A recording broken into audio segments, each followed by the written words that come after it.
Most design lovers believe Scandinavian style has always been a calm canvas of beige and oak. That belief misses something.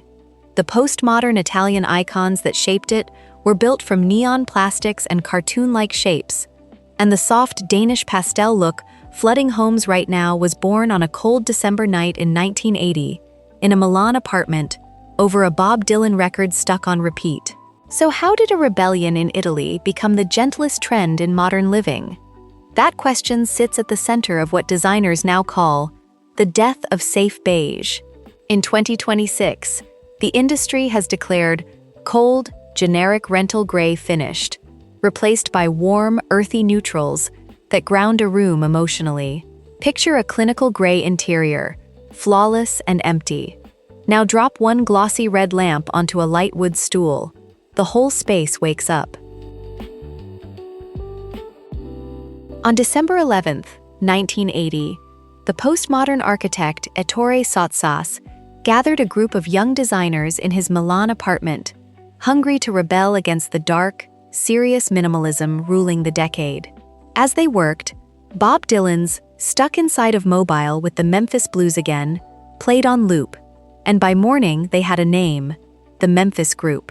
Their first collection debuted in September 1981 at Milan's Arc 74 Gallery, shocking everyone with clashing primary colors and cheap plastic laminates. Think of it as furniture that refused to behave. Tubular chrome frames, exaggerated cushions, geometry that looked like a child's drawing rendered in adult materials.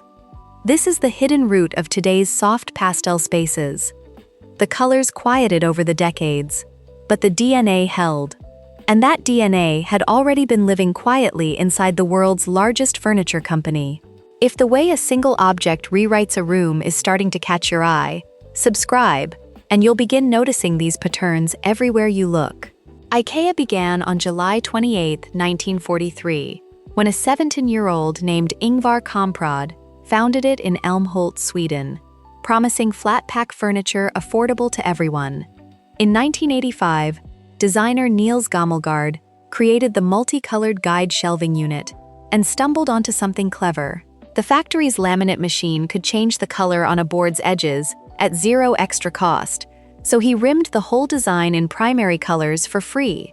Karen Mobring, the company's first female designer, developed around 100 products, and her bold 1970s chrome-framed furniture now anchors this entire revival. In July 2023, for its 80th anniversary, IKEA started pulling these eye-catching vintage designs back out under a collection called Ny Tilverkad. By February 2025, it reached a sixth wave, reissuing Gillis Lundgren's 1967 swivel chair in vivid orange and Gammelgaard's guide shelf. None of it is new. It's 80 years of archive, dusted off. Now the name finally makes sense.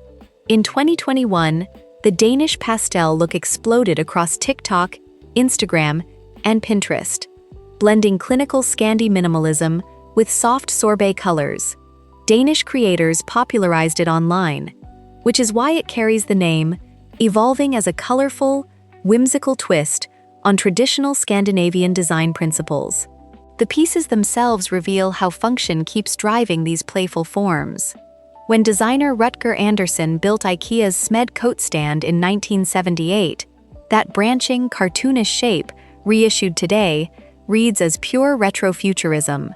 It was really a fix for a shipping problem: beauty, born from constraint. While IKEA mined its past, two Copenhagen brands built the present. In 2002, the husband and wife duo Mette and Rolf Hay founded Hay, aiming to revive post-war Danish democratic design. Their partnership had an odd beginning. Mette's mother visited their office when the two were young colleagues, aged 30 and 20, and predicted the pairing before either of them saw it. 4 years later, in 2006, Christian Beige and Peter Bonnen founded Muoto, popularizing the term New Nordic to push against classic Scandinavian restraint. These weren't only chairs and shelves. Hay's modular, colorful crates and Muoto's organic pastel sofas behave as functional sculptures, defining a room's architecture rather than filling it. Neither is a scrappy independent anymore. In December 2017, the American giant Knoll bought Muuto for $300 million, a brand now spread across more than 1,300 distributors in 52 countries. And in 2019, Herman Miller took a majority stake in Hay. Both belong to Miller Knoll.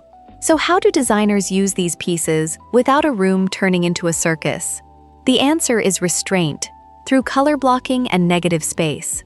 Think of a bright accent the way a chef thinks of salt. One large statement piece, a cobalt blue radiator, or an oversized green accent chair anchors an otherwise clean minimalist room, and the calm neutral canvas around it does the heavy lifting. The whites, beiges, and light oak aren't background. They're the silence that lets one color sing. Watch what happens when natural sunlight strikes a saturated wall. The color bounces, washing softly onto the surrounding surfaces, so the whole room glows in a single tone. This is why the movement reaches for matte textures and tactile materials. A polished chrome leg mirrors a pastel pink wall. Velvet catches light differently than smooth plastic. Every surface becomes part of the composition, and the emotion comes from contrast, not clutter. That contrast is why 2026 has become the year of warm minimalism. Industry reports describe a retreat from clinical gray and white boxes towards soft curves, structural color, and tactile surfaces built to make a home feel emotionally grounding. The lesson underneath it all is simple. A room doesn't need more things.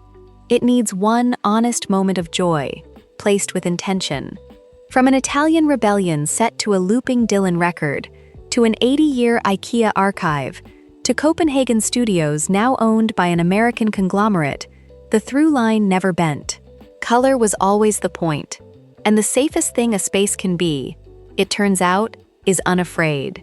If a single vibrant object in a quiet room made you see your own home differently, like this video and subscribe, because there's far more color left to explore.